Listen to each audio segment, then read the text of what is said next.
Le président français François Hollande est arrivé au Kazakhstan pour une visite officielle de 48 heures. François Hollande a été accueilli à Astana par son homologue kazakh Nursultan Nazarbayev qui règne sur son pays depuis 24 ans.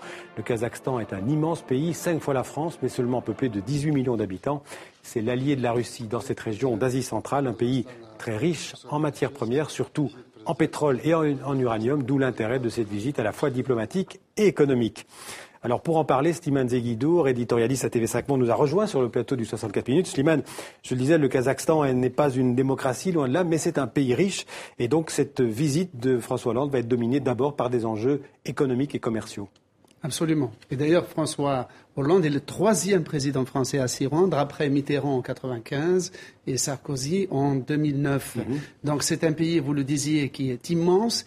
C'est un pays qui a un double intérêt. Il est solvable, il a beaucoup d'argent, et en même temps, il a besoin de tout, de routes, de chemins de fer, d'aéroports, d'hôpitaux, d'universités. Et donc pour les Français, qui sont le 5e partenaire commercial, c'est un pays très important. On peut lui acheter du pétrole et du uranium, on peut lui vendre beaucoup de choses aussi. On achète du pétrole, de l'uranium, c'est le premier fournisseur de la France en uranium, et les mines du Kazakhstan sont beaucoup plus sécurisées que celles du Niger dont dépendait jusqu'ici la France. C'est donc une véritable terre de mission, si on peut dire, pour le patronat français.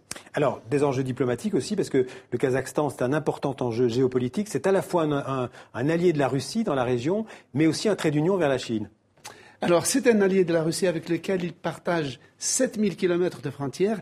Un quart de la population kazakh est ethniquement russe. C'est même la 2e minorité russe après celle de l'Ukraine. C'est un pays turcophone, donc qui dépend de l'ère d'influence de la Turquie. C'est un pays musulman qui fait partie de l'organisation de la conférence islamique. Et c'est un pays frontalier de la Chine. Donc c'est un pays carrefour qui fait jouer la concurrence et la rivalité entre toutes ces puissances.